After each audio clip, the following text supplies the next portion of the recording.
إن الحمد لله نحمده ونستعينه ونستغفره ونعوذ بالله من شرور أنفسنا ومن سيئات أعمالنا من يهده الله فلا مضل له ومن يضلل فلا هادي له وأشهد أن لا إله إلا الله وحده لا شريك له وأشهد أن محمدا عبده ورسوله أما بعد فإن خير الحديث كتاب الله وخير الهدي هدي محمد صلى الله عليه وسلم وشر الأمور محدثاتها وكل محدثة بدعة وكل بدعة ضلالة وكل ضلالة في النار. أعوذ بالله السميع العليم من الشيطان الرجيم من همزه ونفخه ونفسه. بسم الله الرحمن الرحيم. من المؤمنين رجال صدقوا ما عاهدوا الله عليه فمنهم من قضى نحبه ومنهم من ينتظر وما بدلوا تبديلا. سب سے پہلے ہر طرح کی حمد و ثنا، تعریف و توصیف اللہ رب العزت کے لیے لائق اور زیبا ہے، جس نے ہم کو اسلام جیسی اپنی سب سے عظیم نعمت سے سرفراز فرمایا.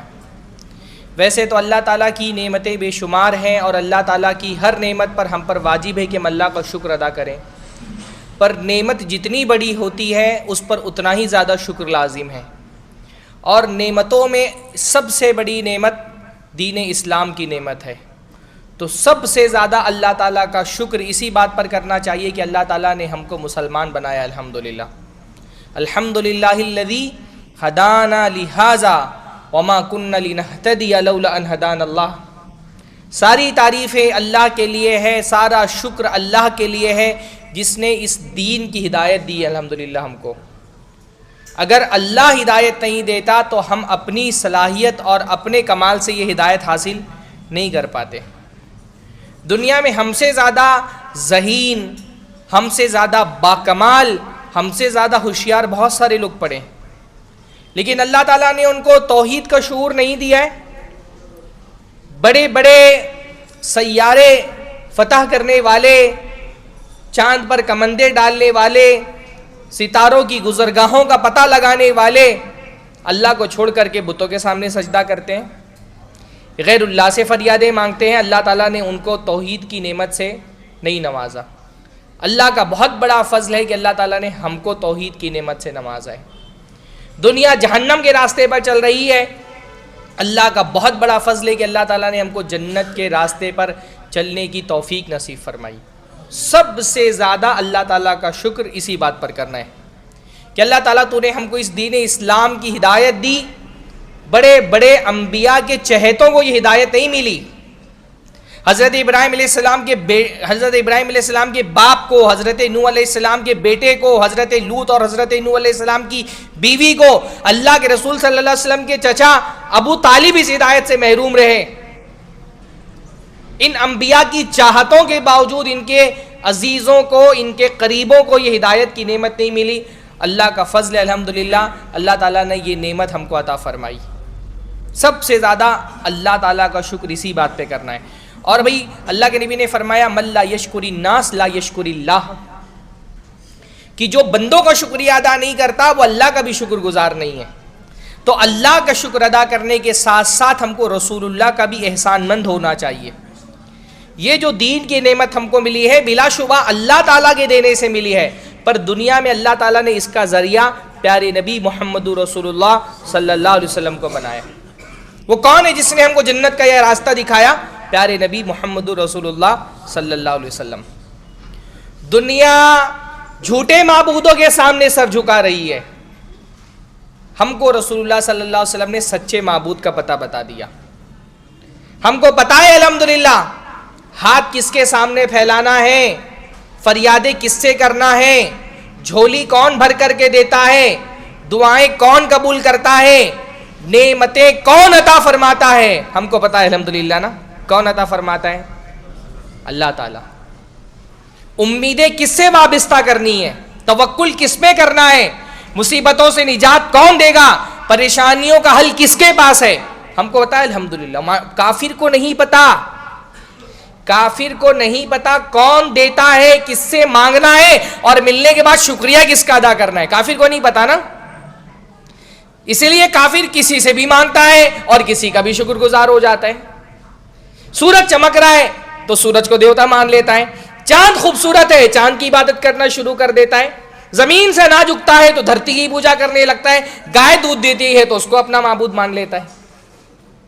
ہم اللہ کے فضل سے ہم کو پتا ہے کون دیتا ہے، کہاں امیدیں وابستہ کرنی ہے، کس سے مانگنا ہے.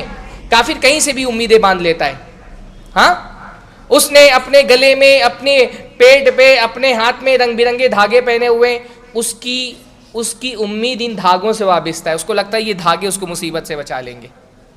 ہاں، اس نے گھر پہ دروازے پہ لا کر کے گھوڑے کی نال لگا دی. اس کو لگتا ہے اس گھوڑے کی نال سے وہ مصیبتوں سے بچ جائے گا. اس نے گاڑی کے پیچھے پھٹا ہوا جوتا لٹکایا ہوا ہے. اس کو لگتا ہے کہ یہ پھٹا ہوا جوتا اس کو مصیبتوں سے بچا لے گا. کافر کا بھروسہ پھٹے ہوئے جوتے پر ہے. ہاں، اس کو پتہ ہی نہیں کہ مصیبتوں میں کون مدد کرنے کے لیے آتا ہے، کہاں سہارا ملے گا، کس سے امیدیں باندھنی ہے. ہمارے ملک میں ماشاءاللہ سرحدوں کی حفاظت کے لیے رافیل منگایا گیا فرانس سے ہم نے رافیل منگایا. اور رافیل کی حفاظت کرنے کے لیے کیا کیا؟ اس پہ نیمبو مرچ لگا دی. ہاں، ملک کی سرحدوں کی حفاظت رافیل کرے گا اور رافیل کی حفاظت نیمبو مرچ کرے گا. ایک کافر کو نیمبو مرچ پر بھروسہ ہے. اس کو بھائی نیمبو مرچ اتنا طاقتور ہے تو سرحدوں پہ ہی باندھ دیا جاتا، رافیل کا خرچ نہیں آتا. کافر کو نہیں پتا کہاں کس پر بھروسہ کرنا ہے، کس پر توکل کرنا ہے، مصیبتوں سے نجات کون دے گا. کافر کو نہیں پتا. ہم کو پتا ہے الحمدللہ کون دیتا ہے مصیبتوں سے نجات. اللہ دیتا ہے. امن یجیب المضطر اذا دعا، پریشان حال جب دعائیں کرتا ہے کون ہے جو اس کی پریشانی سے اس کو نجات دیتا ہے؟ اللہ دیتا ہے. ہم کو پتا ہے. اور کس نے بتایا ہم کو؟ پیارے رسول صلی اللہ علیہ وسلم نے بتایا. واللہ اس سے بڑا کوئی احسان ہے دنیا میں کسی کا. دنیا میں سارے انسانوں میں بلکہ اس کائنات میں اللہ تعالیٰ کے بعد ہم پر سب سے بڑا احسان پیارے رسول صلی اللہ علیہ وسلم کا ہے. اس لیے رسول اللہ کا شکر بھی دل کے اندر ہونا چاہیے. زبان پر جب اللہ تعالیٰ کا ذکر آئے اس کے بعد رسول اللہ کا بھی ذکر آئے. اور آپ کے لیے جب آپ درود کے کلمات پڑھیں تو اس احساس کے ساتھ پڑھیں کہ اس دنیا میں ہمارا سب سے بڑا محسن اگر کوئی ہے تو وہ پیارے رسول محمد رسول اللہ صلی اللہ علیہ وسلم ہے. اللہ کے رسول صلی اللہ علیہ وسلم کے ساتھ ساتھ اللہ کے نبی کے صحابہ بھی ہمارے بہت بڑے محسن ہیں. آج اگر ہم مسلمان ہیں تو یہ دین کی نعمت، اس میں جہاں اللہ کے نبی صلی اللہ علیہ وسلم کی قربانیاں شامل ہیں ویسے ہی اللہ کے رسول کے صحابہ کی بھی قربانیاں شامل ہیں. یہ دین بہت آسانی سے ہم تک نہیں پہنچا ہے. اس دین کو ہم تک پہنچانے میں رسول اللہ نے قربانی دی، اپنی جانی قربانیاں، مالی قربانیاں، اپنے اعزاء اور اقربا کی قربانیاں، اپنی عزت داؤں پر لگا کر کے یہ دین اللہ کے نبی نے ہم تک پہنچایا. اس دین کا کلمہ رسول اللہ نے بلند کیا، پر رسول اللہ کے ساتھ ایک پوری جماعت اللہ تعالیٰ نے فراہم کی رسول اللہ کی مددگار بنا کر کے. وہ جماعت کون سی تھی؟ صحابہ کی جماعت تھی.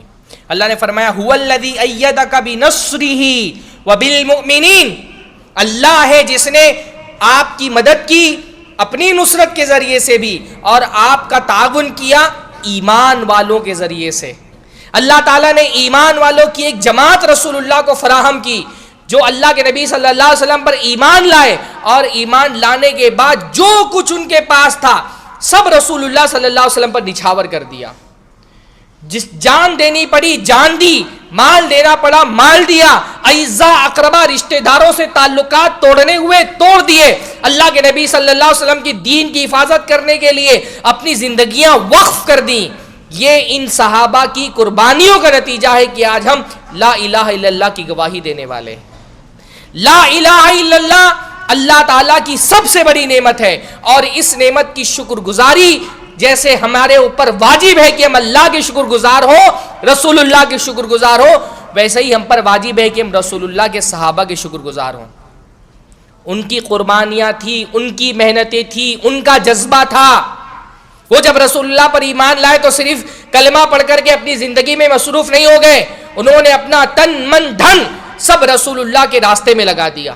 جب ایمان کا کلمہ پڑھا رسول اللہ کی مشن کو اپنا مشن سمجھا، اپنی زندگیاں اللہ کے نبی صلی اللہ علیہ وسلم کے تعاون کے لیے وقف کر دی. اللہ کے رسول صلی اللہ علیہ وسلم لیڈر تھے قوم کے. اللہ کے نبی جس مشن کو لے کر کے آگے بڑھے پیچھے صحابہ کرام تھے. اللہ کے رسول صلی اللہ علیہ وسلم نے اگر اللہ تعالیٰ کے دیے ہوئے مشن کو لیڈ کیا تو اس لیڈر کے پیچھے اپنی جان و مال کی قربانیاں دینے کے لیے صحابہ تھے جو حاضر تھے. اذا جاء نصر اللہ والفتح، جب اللہ کی نصرت اور فتح آئی، اس نصرت اور فتح کے آنے میں بہت بڑا رول صحابہ کرام کا تھا.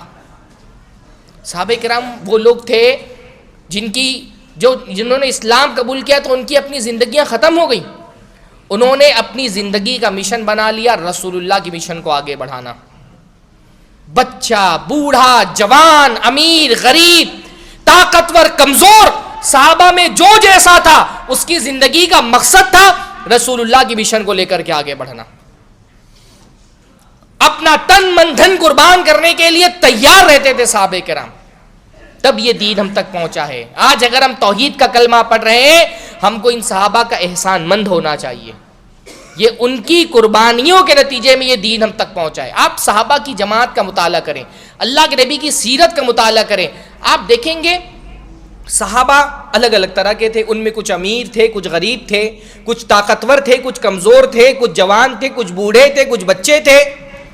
جو جیسا جس کے پاس جتنا تھا رسول اللہ پر ایمان لائے تو اپنا سب کچھ رسول اللہ کے حوالے کر دیا. اپنی زندگی کا مقصد بنا لیا رسول اللہ کا مشن آگے بڑھانا. تب یہ دین ہم تک کے پہنچا ہے. ہاں آپ دیکھیں نا، صحابہ کا بچہ اللہ تعالیٰ کے دین کے لیے قربانی دینا اپنے لیے شرف کی بات سمجھتا تھا. شرف تھا اس کے لیے. چھوٹے چھوٹے بچے، ان کی زندگی کا مشن تھا رسول اللہ کی مدد کرنا، آپ کا انصار بننا، آپ کے تعاون کے لیے کھڑا رہنا، اپنا جان و مال رسول اللہ پر نچھاور کر دینا صحابہ کرام اپنے لیے شرف کی بات سمجھتے تھے. چھوٹے بچے. احد کا موقع ہے، اللہ کے نبی صلی اللہ علیہ وسلم فوجیوں کو بھرتی کر رہے ہیں. 2 بچے جو ابھی بچے ہی ہیں، ابھی 15 سال مکمل ان کے نہیں ہوئے. رسول اللہ کا اصول یہ ہے کہ 15 سال کے لڑکوں کو جہاد کے لیے لے جایا جائے گا، فوج میں شامل کیا جائے گا، اور جو اس سے کم عمر کے بچے ہیں ان کو فوج میں شامل نہیں کیا جائے گا. 2 لڑکے آگے، رافع بن خدیج، سمرہ بن جندب. ابھی 15 سال ان کی زندگی کے مکمل نہیں ہوئے. رسول اللہ نے منع کر دیا کہ نہیں، تم کو فوج میں شامل نہیں کیا جا سکتا، ابھی تم بچے ہو، ابھی تم اس عمر کو نہیں پہنچے ہو کہ تم کو سپاہی بنا کر، مجاہد بنا کر کے فوج میں شامل کیا جائے. 15 سال کے بچے رسول اللہ سے ضد کر رہے کہ اللہ کے رسول ہم بھی آپ کے ساتھ چلیں گے، آپ کے ساتھ جنگ میں شریک ہوں گے، مشرکین کے خلاف اپنی تلواروں کو آزمائیں گے. رسول اللہ صلی اللہ علیہ وسلم نے ریجیکٹ کر دیا، مایوس ہو گئے. 15 سال کے بچے کی کیا عمر ہوتی ہے بھائی؟ کوئی ہے یہاں پہ 15 سال کا بچہ؟ ہاں 15 سال کے لڑکی کی کیا عمر ہوتی ہے؟ ہمارے یہاں 15 سال کے لڑکے اپنا انڈرویئر بھی اپنے ہاتھ سے نہیں دھوتے. 15 سال کے 2 لڑکے مایوس ہو گئے. حضرت رافع ابھی چھوٹے ہیں، اپنے والد کے پاس گئے، کہا کہ آپ میری سفارش کر دیں رسول اللہ سے، مجھے بھی ساتھ لے چلیں جنگ میں بھی ان کے ساتھ شریک ہونا چاہتا ہوں، اور اللہ کے رسول کو بتائیں کہ میں تیر اندازی کر لے جاتا ہوں، میرا نشانہ بہت اچھا ہے تیروں کا. ان کے والد گئے، کہا رسول اللہ، باپ اپنے بچے کو جنگ میں شریک کرنے کے لیے رسول اللہ سے سفارش کروا رہے. رسول اللہ سے سفارش کرے کہ اللہ کے رسول میرا بچہ آپ کے پاس آیا، وہ بھی جنگ میں شریک ہونا چاہتا ہے، اللہ کے کلمے کو بلند کرنے کے لیے آپ کا تعاون کرنا چاہتا ہے، جہاد میں اپنی قربانیاں پیش کرنا چاہتا ہے. آپ نے اس کو ریجیکٹ کر دیا. اللہ کے رسول وہ بڑا زبردست تیر انداز ہے، اس کو ساتھ میں لے، وہ تیر اندازی سے اللہ تعالیٰ کی دین کی خدمت کر سکتا ہے. اللہ کے رسول صلی اللہ علیہ وسلم نے حضرت رافع کو شریک کر لیا. اب 2 دوستوں میں سے ایک دوست شریک ہو گیا جنگ میں اور ایک دوست خالی رہ گیا. حضرت سمورہ نے دیکھا رافع شریک ہو گئے تو حضرت سمورہ اللہ کے رسول صلی اللہ علیہ وسلم کے پاس گئے، کہا اللہ کے رسول آپ نے رافع کو اپنے ساتھ شریک کر لیا، میں تو اس کو کشتی میں ہرا دیتا ہوں. میں اس کو کشتی میں ہرا دیتا ہوں, آپ اس کو اپنے ساتھ لے کر کے جا رہے ہیں جہاد میں اور مجھے پیچھے چھوڑے جا رہے ہیں. اللہ کے رسول صلی اللہ علیہ وسلم وہ مجھ سے کمزور ہے, میں اس کو کشتی میں ہرا دیتا ہوں. رسول اللہ نے کہا چلو کشتی لڑو, دیکھو ہراتے کہ نہیں ہراتے ہو. کشتی لڑی, اللہ کے رسول صلی اللہ علیہ وسلم کے سامنے ہرایا. اللہ کے رسول نے کہا چلو تم بھی ساتھ آ جاؤ. یہ جذبہ تھا 15 سال کے لڑکوں کا. ہمارے یہاں 15 سال کا لڑکا پب جی کی جنگ فتح کرتا ہے, اس کی زندگی کا مقصد ہے گیمز کے لیول فتح کرنا. اللہ کے نبی صلی اللہ علیہ وسلم کے زمانے میں یہ جوش تھا, یہ جذبہ تھا صحابہ کا کہ 15 سال کے لڑکے رسول اللہ کے ساتھ جنگ میں شریک ہونا اپنے لیے شرف اور سعادت کی بات سمجھتے تھے. حضرت حارثہ بن سراقہ 14 سال کی عمر ہے. بدر کے موقع پہ رسول اللہ کے پیچھے لگ گئے کہ میں بھی جنگ میں شریک ہونا چاہتا ہوں. رسول اللہ نے ساتھ تو لے لیا لیکن جنگ میں شریک نہیں کیا. کہا تم ابھی کم عمر ہو, ابھی تمہاری عمر نہیں پہنچی لڑائی کرنے کی. تو جنگ کے میدان سے دور ایک ٹیلے پہ ان کو کھڑا کر دیا. حافظ ابن حجر فرماتے کانا نزارن, ان کو نزار بنایا. ابھی بچہ, کیونکہ بچہ ہے, لڑکا نہیں بنا ابھی, وہ جنگ کے لیے مجاہد کی تیاری جیسی ہونی چاہیے ویسا جسمانی طور پہ تیار نہیں ہوا. تو رسول اللہ صلی اللہ علیہ وسلم نے ان کو جنگ میں شریک نہیں کیا. کہا تم دور بیٹھ کر کے ٹیلے پہ جنگ کا نظارہ کرو, کافروں کی حرکتوں پہ نظر رکھو اور سیکھو. ہاں, یہ ٹریننگ دی جا رہی ہے کہ ابھی مجاہد بننے کی عمر آئی نہیں ہے, آگے تم کو جنگ کا محاذ سنبھالنا ہے. ابھی دور سے بیٹھ کر کے جنگ کا نظارہ کرو اور دیکھو جنگیں کیسی ہوتی ہیں. یہ ٹریننگ ہوتی تھی رسول اللہ کے زمانے میں. 14 سال کی لڑکی کی کیا عمر ہوتی ہے بھائی؟ ہاں, ہمارے یہاں 14 سال کے لڑکے کی کیا عمر ہوتی ہے, کیا اس کا شوق ہوتا ہے؟ اس کا سارا شوق ہے میں قیمتی سے قیمتی کپڑا پہنوں, خوبصورت سے خوبصورت ہیئر اسٹائل میرا ہو, مہنگے سے مہنگے جوتے پہن لوں, اچھی سے اچھی میری سیلفی آ جائے. 14 سال کے لڑکے ہمارے یہی سوچتے ہیں نا. ہاں, 14 سال کا لڑکا رسول اللہ کے ساتھ دنیا کی سب سے بڑی جنگ لڑنے کے لیے گیا ہے, بدر کی جنگ, جس جنگ کے بارے میں رسول اللہ صلی اللہ علیہ وسلم نے فرمایا اللہ تعالیٰ اگر آج یہ جماعت ہلاک ہو گئی دنیا میں تیری کوئی عبادت کرنے والا نہیں بچے گا. اللہ کا کرنا کیا ہوا, وہ بیچارے جنگ میں شریک نہیں ہوئے لیکن کہیں سے تیر آیا اور سب سے پہلا تیر جنگ بدر میں اس لڑکے کو لگا, حارثہ بن سراقہ.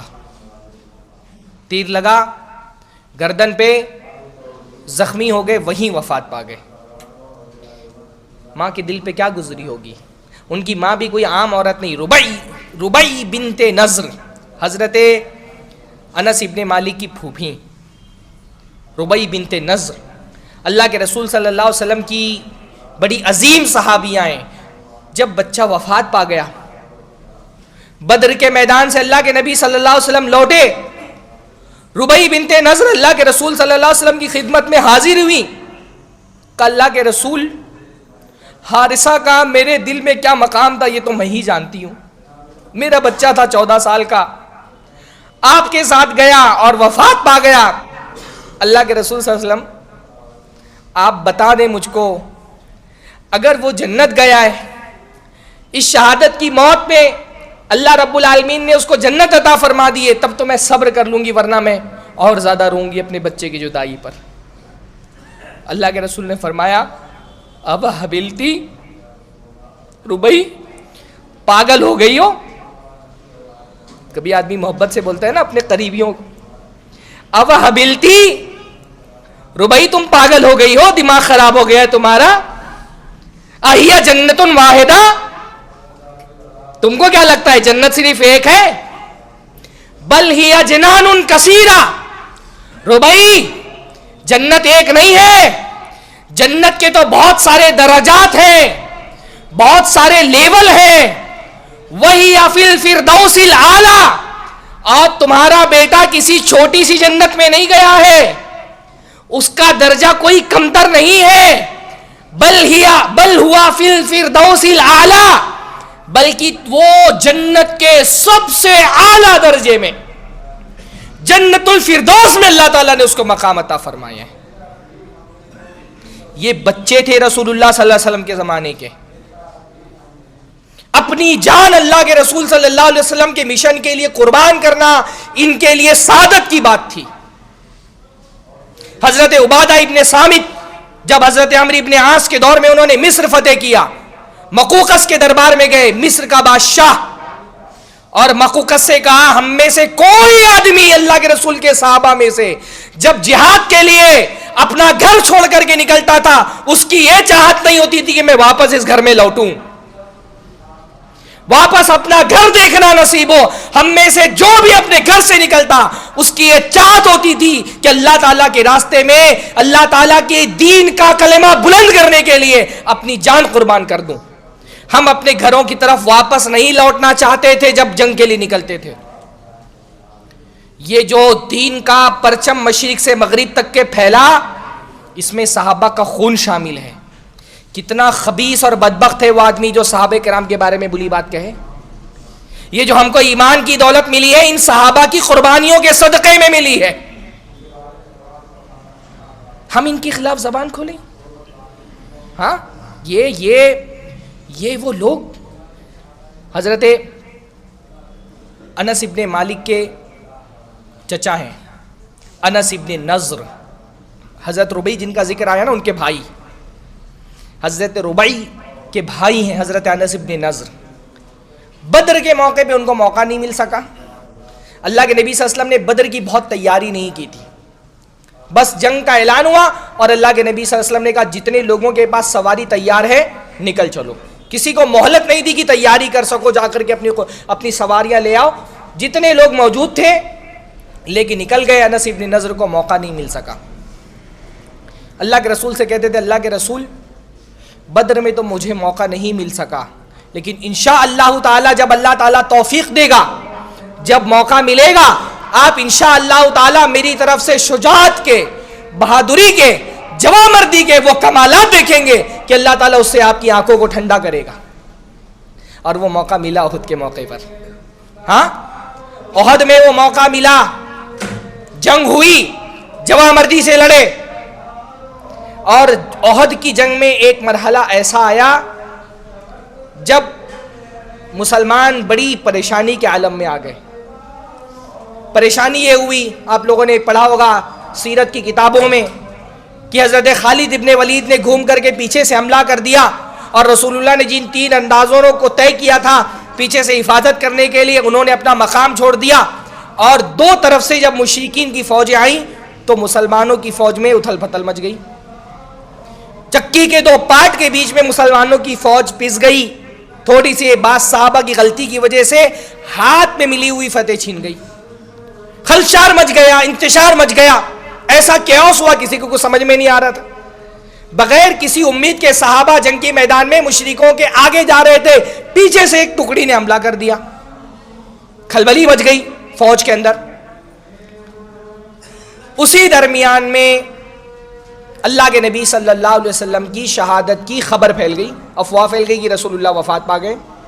جب رسول اللہ کی وفات کی افواہ پھیلی، بہت سارے صحابہ کرام ہمت ہار گئے کہ رسول اللہ وفات پا گئے، اب اس جنگ کا کوئی فائدہ نہیں رہ گیا، سپہ سالار امت جب نہیں رہ گیا تو اب جنگ کس کے لیے لڑے، کیوں لڑے۔ بہت سارے صحابہ کرام ہمت ہار کر کے اپنی تلواریں پھینک کر کے مجبور ہو کر کے بیٹھ گئے جنگ کے میدان میں۔ انس ابن نضر آگے بڑھے، انہوں نے کہا یہ کیا ہوا، تلواریں کیوں ڈال دی، ڈھالیں کیوں پھینک دی، ہمت ہار کے کیوں بیٹھ گئے؟ تو لوگوں نے کہا انس تم نے سنا نہیں، رسول اللہ وفات پا گئے، جنگ کے میدان میں شہید ہو گئے، اب کس کے لیے لڑے، کس کے لیے جان کی بازی لڑائیں، رسول اللہ تو دنیا میں رہے نہیں۔ تو انس ابن نضر نے کہا اگر رسول اللہ وفات پا گئے تو تم کیوں زندہ ہو، فَقُومُوا فَمُوتُوا عَلَى مَا مَاتَ عَلَيْهِ، کھڑے ہو جاؤ اور جس دین کے لیے رسول اللہ نے اپنی جان قربان کر دی تم بھی اپنی جان قربان کر دو۔ تلوار لی اور دشمنوں کے صف میں داخل ہو گئے اور لوگوں کو قتل کرتے کرتے وفات پا گئے۔ اتنے زخم کھائے، مشرکوں نے ان کی لاش کا مطلع کر دیا، ہاتھ پیر ان کے کاٹ دیے، ان کے ناک کان کاٹ دیے، چہرہ بگاڑ دیا۔ جب جنگ ختم ہوئی احد کی، رسول اللہ نے جمع کرایا شہداء کو، تو ایک لاش ایسی تھی پہچان میں ہی نہیں آ رہی تھی کس کی لاش ہے. چہرہ مس کیا ہوا ہے, آنکھ ناک کان کاٹ دیے گئے, جسم پورا زخموں سے چھلنی ہے, کوئی پہچان نہیں پا رہا کہ یہ کون ہے. وہی ربی انس بن نضر کی بہن وہ آئیں اور انہوں نے انگلی کی پور دیکھ کر کے پہچانا, کہا یہ میرے بھائی کی لاش ہے, یہ میرے بھائی انس بن نضر کی لاش ہے. یہ وہ لوگ تھے, مطلب صرف میں ان کی جانی قربانیوں کی بات کروں. عمرو ابن جموح اللہ کے رسول صلی اللہ علیہ وسلم کے صحابی ہیں, 4 نوجوان بیٹے ہیں ماشاءاللہ. جنگ کا موقع آیا, انس ابن نضر بوڑھے ہو چکے ہیں, حضرت عمرو ابن جموح بوڑھے ہو چکے ہیں, ایک پیر ٹوٹا ہے, لنگڑے ہیں, اور بلکہ حدیث میں آتا ہے کہ شدید لنگڑے, معذور ہیں, بوڑھے بھی ہو چکے ہیں. جنگ کا اعلان ہوتا ہے, اپنے بچوں سے ضد کرتے ہیں میں بھی جاؤں گا جہاد کرنے رسول اللہ کے ساتھ, میں بھی جنگ لڑوں گا رسول اللہ کے ساتھ, مجھے بھی شہادت کی موت چاہیے. بیٹے کہتے ہیں ابا آپ معذور ہیں, آپ کا پیر ٹوٹ چکا ہے, آپ بوڑھے ہو چکے ہیں, آپ کو اللہ تعالیٰ نے آپ پر جہاد فرض نہیں کیا. اللہ نے فرمایا لیس علی الاعمى حرج ولا علی الاعرج حرج ولا علی المریض حرج. اندھا آدمی اگر جنگ میں شریک نہ ہو کوئی حرج کی بات نہیں, لنگڑا آدمی اگر جہاد کے لیے نہ آئے کوئی حرج نہیں اس کے اوپر, مریض آدمی اگر جہاد میں شریک نہ ہو اللہ کیا اس کی کوئی پکڑ نہیں ہے. بچوں نے سمجھایا کہ ہم آپ کی طرف سے آپ کے 4 نوجوان گبرو بیٹے لڑیں گے نا اللہ تعالیٰ کے لیے, جہاد کریں گے اللہ کے راستے میں, آپ گھر میں آرام کریے. کہا نہیں, میں تو ایسے نہیں بیٹھنے والا بزدلوں کی طرح, میں تو جہاد میں شریک ہوں گا. بیٹے نہیں مانے تو رسول اللہ کے پاس گئے شکایت لے کر کے کہ رسول اللہ میں آپ کے ساتھ جہاد میں شریک ہونا چاہتا ہوں, میرے بچے نہیں راضی ہو رہے, مجھے آپ کے ساتھ شریک نہیں ہونے دے رہے جنگ میں. رسول اللہ نے بھی سمجھایا کہ آپ کی عمر بھی ہو چکی, آپ معذور ہیں, اللہ تعالیٰ نے معذوروں کے لیے ان کا عذر قبول کیا ہے, آپ گھر میں بیٹھے, آپ کی طرف سے آپ کے جوان بچے ہیں لڑنے کے لیے جا رہے. کہا نہیں اللہ کے رسول میں تو چاہتا ہوں, میں اپنی ٹوٹی ٹانگ کے ساتھ جنت میں جانا چاہتا ہوں, میں لڑوں گا, میں شرکت کروں گا آپ کے ساتھ جہاد میں. اور اتنی ضد کی کہ رسول اللہ نے بیٹوں سے کہا بھائی جانے دو. اب اگر یہ شہادت ہی کی موت چاہتے تو شاید اللہ تعالیٰ وہ موت ان کو دے دے اور لڑے, اور اللہ رب العالمین نے ان کو ان کو شہادت کی موت نصیب فرمائی اور جنگ میں شریک ہوئے اور وفات پا گئے, شہید ہوئے اللہ تعالیٰ کے راستے میں. بعض روایتوں میں آتا ہے رسول اللہ نے فرمایا میں نے دیکھا جنت میں کہ وہ داخل ہو گئے اور ان کا پیر صحیح ہو گئے, بلکہ بعض روایتوں میں غالباً آتا ہے کہ وہ اپنے لنگڑے پن کے ساتھ اللہ تعالیٰ نے ان کو جنت میں داخل فرما دیا. معذور ہیں, پیر ٹوٹا ہوا ہے, لیکن اللہ تعالیٰ کے دین کا ایسا جذبہ دل کے اندر بھرا ہوا ہے, اس ٹوٹے پیر کے ساتھ جنگ کے میدان میں شریک ہو رہے ہیں. ہمارے تو پیر سلامت ہے الحمدللہ. کتنے لوگوں نے آج فجر کی نماز پڑھی ہے مسجد میں جا کر کے؟ ہاں, قصے, واقعات, حکایتیں سننے میں بہت اچھا لگتا ہے. یہ واقعات تفریح کے لیے نہیں سنائے جا رہے ہیں, یہ تنبیہ کے لیے سنائے جا رہے ہیں. یہ آپ کی انٹرٹینمنٹ کرنے کے لیے آپ کو نہیں سنائے جا رہے ہیں. یہ آئینہ ہے جس میں ہم کو اپنی شکلیں دیکھ رہے ہیں. ہمارے پیر تو نہیں ٹوٹے ہیں نا؟ ہاں, کتنے لوگوں نے آج فجر کی نماز آ کر کے مسجد میں ادا کی ہے؟ ہم اپنے صحیح سلامت پیر کے ساتھ مسجد میں نہیں آ سکتے. صحابہ کرام ٹوٹے پیر کے ساتھ جنگوں میں شریک ہوتے تھے. یہ فرق ہے ہم میں اور ان میں, اور یہی فرق ہے ہماری حالتوں میں. اس لیے اللہ تعالیٰ نے ان کے ہاتھ پر اس دین کو غلبہ دیا. مشرق سے مغرب تک انہوں نے اسلام کا جھنڈا جو گاڑا وہ اس جذبے کی وجہ سے تھا. اس لیے ان کی مدد کے لیے آسمان سے فرشتے نازل ہوتے تھے. حضرت ابو بکر, ان کا تو ذکر ہی کیا کیا جائے. آخر کون سی ایسی قربانی ہے جس کا ذکر آئے اور حضرت ابو بکر کا نام نہ آئے؟ ہاں, ہجرت کا موقع ہے, رسول اللہ صلی اللہ علیہ وسلم کے ساتھ نکلے ہجرت کے سفر پہ. ہجرت کے سفر میں نکلے, مشرکین کو پتہ چل گیا ہے کہ حضرت ابو بکر اور اللہ کے نبی صلی اللہ علیہ وسلم نکل چکے ہیں.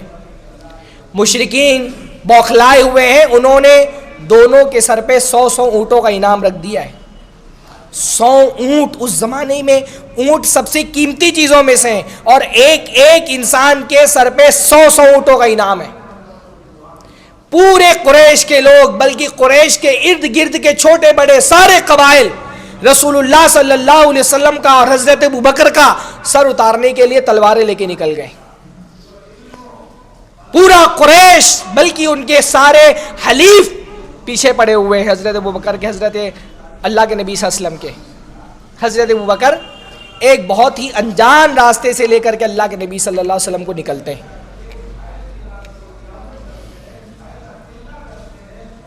اللہ کے نبی نوٹ کرتے ہیں کہ ابو بکر پورے راستے میں ساتھ نہیں چل رہے. اللہ کے رسول دیکھتے ہیں کہ ابو بکر کبھی آگے ہو جا رہے ہیں چلتے چلتے، کبھی پیچھے چلے جا رہے ہیں، کبھی دائیں ہو جا رہے ہیں، کبھی بائیں ہو جا رہے ہیں، ساتھ میں نہیں چل رہے اللہ کے رسول کے. اللہ کے رسول کچھ دیر تک نوٹ کرتے ہیں، پھر پوچھتے ہیں ابو بکر ساتھ میں چلو، یہ کیا طریقہ ہے تمہارا؟ کبھی آگے بڑھ جاتے ہو، کبھی پیچھے چلے جاتے ہو، کبھی دائیں ہو جاتے ہو، کبھی بائیں ہو جاتے ہو، ساتھ کیوں نہیں چل رہے؟ حضرت ابو بکر نے کہا اللہ کے رسول ہم بڑی مشکل حالات سے مکہ سے نکلے ہیں، مکہ کے اوباش قاتلوں کی جماعت ہمارے تعاقب میں ہے، ہم کو تلاش کر رہی ہے. اللہ کے رسول جب مجھے یہ اندیشہ ہوتا ہے کہ کوئی دشمن ہمارا آگے گھات لگا کر کے بیٹھا ہے اور اچانک ہم پر حملہ آور ہو سکتا ہے، اللہ کے رسول میں اپنی سواری آگے کر لیتا ہوں کہ اگر کوئی حملہ ہو تو اللہ کے رسول صلی اللہ علیہ وسلم وہ حملہ میرے اوپر ہو، آپ کی جان بچ جائے. جب مجھے خوف ہوتا ہے کوئی دشمن پیچھے سے حملہ آور ہو سکتا ہے، اللہ کے رسول میں پیچھے ہو جاتا ہوں کہ کوئی تیر آئے تو میرے جسم پر لگے، آپ کا جسم سلامت رہے. جب ڈر ہوتا ہے کہ حملہ دائیں طرف سے ہو سکتا ہے تو میں دائیں چلے جاتا ہوں. جب خوف ہوتا ہے کہ حملہ بائیں طرف سے ہو سکتا ہے تو میں بائیں چلا جاتا ہوں کہ میری جان چلی جائے، رسول اللہ صلی اللہ علیہ وسلم کے جسم پر ایک خروش نہ آنے پائے. یہ صحابہ کا جذبہ تھا، یہ ان کی قربانیاں تھیں. عہد ہی کے موقع پہ حضرت طلحہ رضی اللہ تعالیٰ عنہ، اللہ کے نبی صلی اللہ علیہ وسلم جب مشرکین نے چاروں طرف سے رسول اللہ پہ حملہ شروع کیا، حضرت طلحہ اللہ کے رسول صلی اللہ علیہ وسلم کو اپنی پیٹھ کے پیچھے چھپا لیا اور سینہ تان کر کے اور تلوار اور کمان لے کر کے لڑے اللہ کے رسول صلی اللہ علیہ وسلم کی دفاع کے لیے. بے تحاشا چاروں طرف سے تیر آ رہے ہیں، تلواریں آ رہے ہیں، لڑے جا رہے، رسول اللہ کو اپنی پیٹھ کے پیچھے چھپایا ہوا ہے. اللہ کے رسول صلی اللہ علیہ وسلم کو کبھی کبھی احساس ہوتا کہ ذرا میں اٹھوں، کندھے کے اوپر سے حضرت طلحہ کے سر اٹھا کر کے دیکھنا چاہتے کہ جنگ کے میدان کی صورتحال کیا ہے، میدان کارزار کے حالات کا جائزہ لینا چاہتے. جیسے ہی اللہ کے رسول کندھے سے سر اٹھاتے، حضرت طلحہ سر دبا دیتے رسول اللہ کا کہ اللہ کے رسول اپنا سر نیچے کر لیں. نہری دون نہری کا یا رسول اللہ، اللہ کے رسول آپ کے سینے سے پہلے میرا سینہ ہے، جب تک کہ یہ سینہ تیروں سے چھلی نہ ہو جائے کوئی تیر آپ تک نہیں پہنچنے دوں گا. یہ جذبہ تھا رسول اللہ کے لیے قربانی کا. یہ دین رسول اللہ کی قربانی کے نتیجے میں تو ہم تک پہنچا ہے، پر رسول اللہ کی قربانی کے ساتھ ساتھ یہ صحابہ کرام کی قربانیاں تھیں. یہ ان کا جذبہ تھا، یہ ان کی محنتیں تھی کہ آج الحمدللہ ہم مسلمان ہیں. آج ہم مسلمان ہیں، یہ رسول اللہ صلی اللہ علیہ وسلم کے صحابہ کا ہم پر احسان ہے. پورا باب ہے یہ کوئی ایسا موضوع نہیں جس کو ایک خطبے میں سمیٹا جا سکے. صرف میں جسمانی قربانیوں کی بات کر رہا ہوں، مالی قربانیوں کا بھی میں ذکر کرتا ہوں. وآخر دعوانا الحمدللہ رب العالمین. جماعت کتنے بجے کی؟ 20.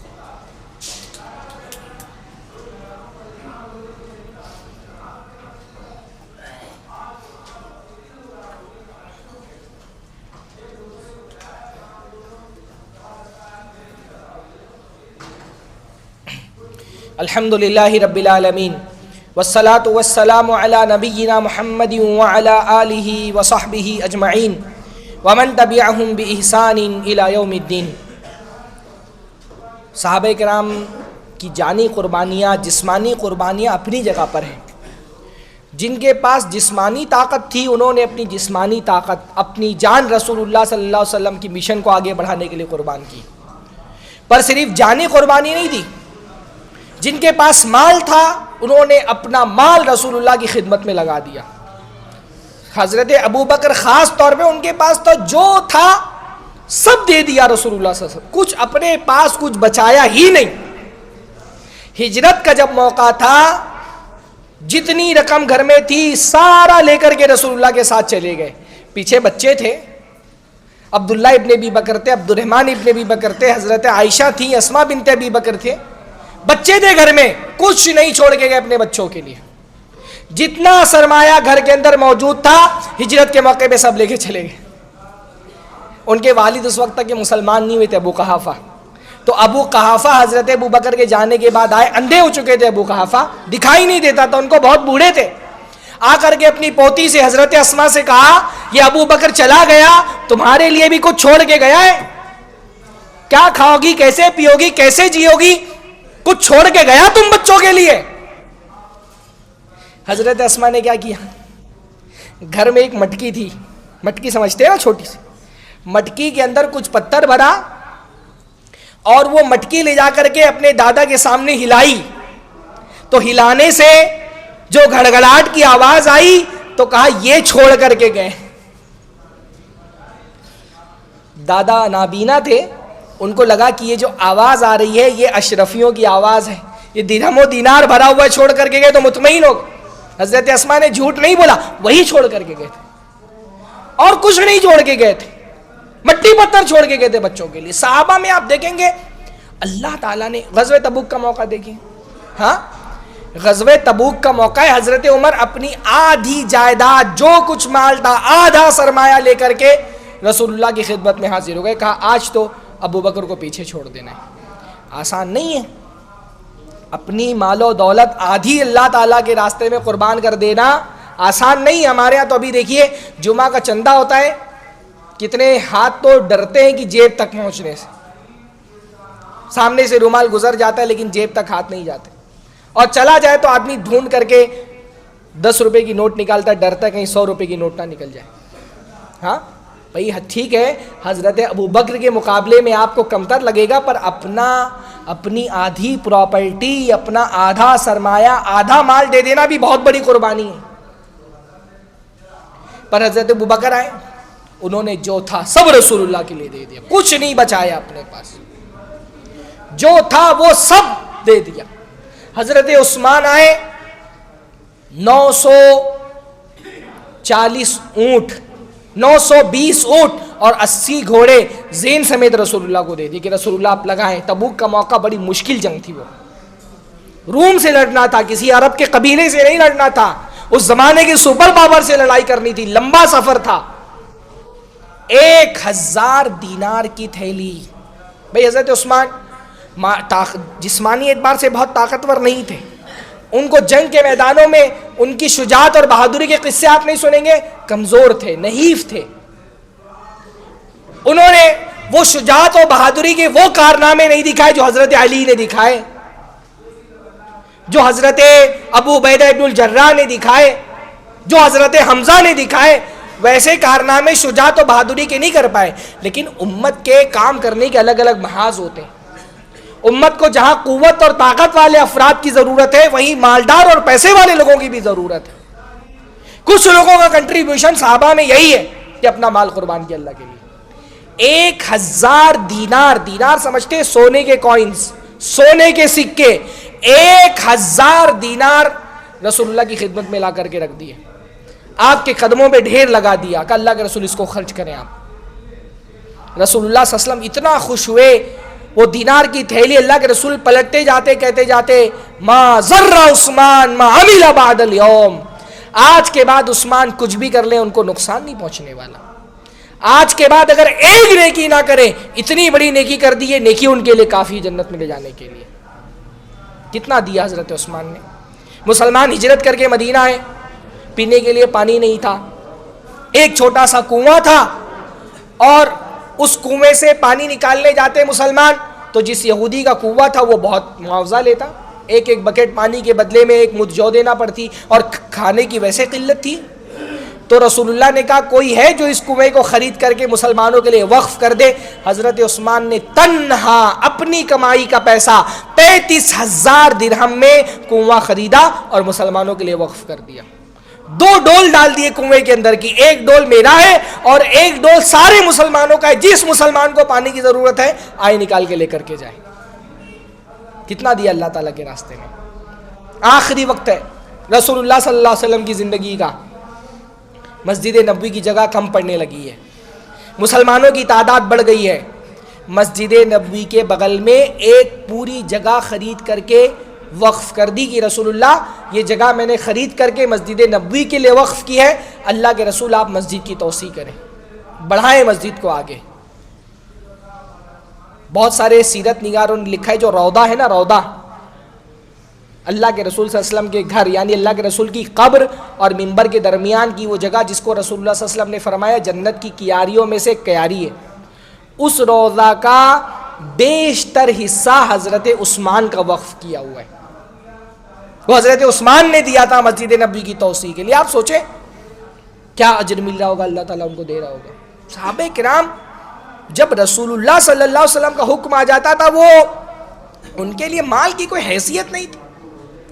حضرت ابو الدہداء اللہ کے رسول صلی اللہ علیہ وسلم کے ایک صحابی ہیں، صحیح مسلم کی روایت ہے، ایک آدمی کا دوسرے آدمی سے تنازع ہو گیا، اس کو اپنی دیوار کھڑی کرنی تھی، دیوار ایک آدمی کے باغ میں آ رہی تھی، تو اس نے کہا اللہ کے رسول صلی اللہ علیہ وسلم اس آدمی کو کہیں کہ مجھے اپنی دیوار کھڑی کرنے دیں تو اللہ، اور اپنے باغ کا تھوڑا سا حصہ دے دے. وہ آدمی اڑ گیا کہ میں نہیں دوں گا. اللہ کے رسول نے کہا دے دو، اللہ جنت میں تم کو گھر دے گا، لیکن وہ آدمی نہیں مانا. بھائی اس کا حق ہے، شریعت نے اس کو حق دیا ہے، اس کی زمین چاہے بیچے چاہے نہ بیچے. حضرت ابو الدہداء نے سنا کہ اللہ کے رسول اگر میں اپنی زمین، یہ زمین خرید کر کے اس کو دے دوں تو کیا مجھے جنت مل جائے گی؟ تو اللہ کے نبی صلی اللہ علیہ وسلم نے کہا بالکل. تو اس آدمی سے حضرت ابو الدہداء نے کہا بھائی تم کو ایک باغ کے بدلے میں اپنے 2 باغ دیتا ہوں. آپ سمجھیں کہ باغات عربوں کے زمانے کی سب سے قیمتی چیز ہوتے تھے. وہ لوگ ریگستان میں رہتے تھے نا، تو ان کا سب سے قیمتی سرمایہ کیا ہوتا تھا؟ پیڑ، کھجور کے باغات. بلکہ وہ باغات کے اندر ہی رہتے تھے دیوار تان کر کے، گھر نہیں بناتے تھے الگ. بہت سارے لوگ اپنے باغ میں ہی رہتے تھے. حضرت ابن عباس نے غالباً کہا کہ ان کے باغ میں 600 کھجور کے درخت تھے. 600 کھجوروں کے درخت کا باغ کا کہ تم لے لو اور اس آدمی کو وہ باغ دے دو. اور اس نے بے کر لی اور وہ باغ حضرت ابو الدہداء نے دے دیا اس آدمی کو. اور اپنی بیوی کے پاس گئے اور کہا کہ اب باہر نکل جاؤ، اب باہر نکل جاؤ، یہ باغ میں نے جنت کے باغ کے بدلے میں بیچ دیا ہے. اور بیوی نے جب یہ سنا تو کیا کہا؟ ربح البیع یا ابا الدہداء، ابو الدہداء تم نے تو بہت قیمتی اور بہت شاندار کاروبار کر لی. یعنی شوہر تو ہے ہی ہے، اللہ تعالیٰ سے جنت کے اصول کے لیے اپنا پورا باغ صدقے میں دے دیا 600 پیڑوں پر مشتمل. بیوی کا معاملہ دیکھیں کیا ہے. بیوی شکایت نہیں کر رہی، شکوہ نہیں کر رہی اپنے شوہر سے. بیوی کہہ رہی ہے ربح البیع یا ابا الدہداء، ابو الدہداء تم نے تو بہت کامیاب تجارت کی ہے. اور لے کر کے اپنے بچوں کو باہر نکلی اور کہا کہ بیٹا، بچوں نے جھولی میں کھجور بھرا ہوا تھا، کھجور لے کر کے پھینک دیا.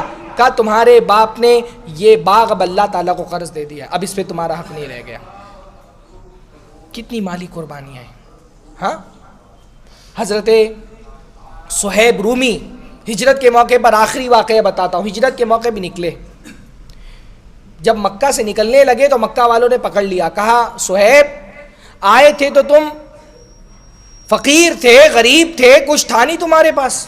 مکہ آئے، کاروبار کیا، تجارت کیا، اتنا پیسہ بنایا، اب سوچ رہے ہو کہ سب لے کر کے نکل لو گے، ایسے تم کو چلے جانے دیں گے؟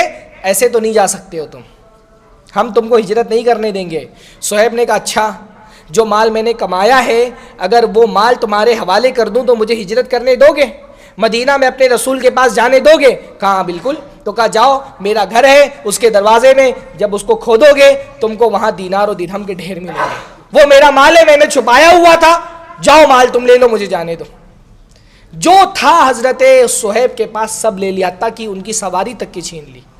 پیدل سفر کرتے ہوئے مدینہ پہنچے. وہ پہنچے بہت قسم پرسی کے حالت میں، پھٹے پرانے کپڑے پہنے ہوئے، پیر سوج چکے ہیں. رسول اللہ کی خدمت میں حاضر ہوئے، پورا واقعہ بیان کیا کہ اللہ کے رسول زندگی بھر کی کمائی مشرکین مکہ کو سونپ کر کے اور ہجرت کا یہ تحفہ لے کر کے حاضر ہوئے. اس ہجرت کے بدلے میں جو کچھ زندگی میں کمایا تھا سب دے دیا مشرکین کو. رسول اللہ نے فرمایا ربیح البیع یا ابا یحییٰ، ابو یحییٰ تم نے بہت کامیاب تجارت کی ہے، نقصان نہیں اٹھایا تم نے. زندگی بھر کی دولت دے کر کے اگر اپنے ایمان کو بچا لائے تو یہ زندگی بھر کی دولت کی چھوٹی قیمت ہے ایمان کے مقابلے میں. یہ صحابہ کرام کی مالی قربانیاں تھیں، اور بھی قربانیاں انشاءاللہ تعالی اس موضوع پہ اور بات کروں گا میں کبھی موقع ملا تو. ان قربانیوں کے نتیجے میں آج ہم مسلمان ہیں الحمدللہ. ہم نے کیا کیا ہے اللہ تعالیٰ کے دین کے لیے؟ ہم کیا دے رہے ہیں اللہ تعالیٰ کے دین کے لیے؟ ہم کس مرض کا علاج ہے؟ ہم بھی ان کی طرح لا الہ الا اللہ کا کلمہ پڑھنے والے ہیں، پر اس لا الہ الا اللہ کے لیے ہم کیا قربان کر رہے ہیں؟ اپنا وقت، اپنی صلاحیتیں، اپنی جان، اپنا مال کیا قربان کیا ہم نے اللہ تعالیٰ کے لیے؟ انہوں نے جنت کے حصول کے لیے اپنا سب کچھ دے دیا. ہم کیا لے کر کے جا رہے ہیں؟ اللہ تعالیٰ کی جنت کیا دے کر کے مانگیں گے؟ ہم کیا دکھائیں گے اپنے اعمال میں کہ اللہ تعالیٰ یہ لے کر کے آئیں، اس کے بدلے میں ہم کو جنت چاہیے؟ یہ گھڑی محشر کی ہے، تو عرصے محشر میں ہے، پیش کر غافل عمل گر کوئی دفتر میں ہے. کیا پیش کریں گے اللہ کے سامنے؟ کیا دے کر کے جنت مانگیں گے؟ کیا دیا ہے جس کے بدلے میں اللہ ہم کو جنت دے گا؟ اللہ ہم کو توفیق نصیب فرمائے. آپ کی مسجد کے تعمیر کا کام چل رہا ہے. یہ مسجد آپ کی مسجد ہے، یہاں نماز پڑھنے والا ہر مصلی اس مسجد کا ذمہ دار ہے. اچھا خاصا پیسہ خرچ ہوا ہے، ذمہ داران کے اوپر اس کا قرض ہے، کام آگے بڑھانا بھی ہے غالباً. تو جتنا ہو سکے مسجد کی تعمیر میں تعاون کریں. یہ مسجدیں دین کا قلعہ ہیں، ہماری ایمان کی حفاظت ان مسجدوں سے ہو رہی ہے. آج جو ایک رسمی سا آفیشیل تعلق بھی ہمارا دین سے بچا ہے وہ ان مسجدوں کی وجہ سے بچا ہے. ان مسجدوں کی قدر کو سمجھو. دوسرے اچھے سے سمجھتے ہیں قدر، دوسرے ان مسجدوں کی قدر سمجھتے ہیں، اس لیے ان مسجدوں کے پیچھے پڑیں. ان مسجدوں کی حفاظت، ان کی تعمیر، ان کو آباد کرنا یہ ہماری ذمہ داری ہے. اور یہ اللہ تعالیٰ کا فضل ہے کہ اگر اللہ تعالیٰ ہم کو توفیق دے کہ اس مسجد کی تعمیر میں، اس کو بڑھانے میں اپنا 100 روپیہ بھی ہم اگر دے سکیں اللہ تعالیٰ کے راستے میں، تو اللہ تعالیٰ ہماری عطیات کو، ہمارے صدقات کو قبول فرمائے. اقول قولی ھذا واستغفر اللہ لی ولکم ولسائر المسلمین واستغفروہ انہ غفور رحیم. وآخر دعوانا الحمد للہ رب العالمین. والسلام علیکم ورحمۃ اللہ.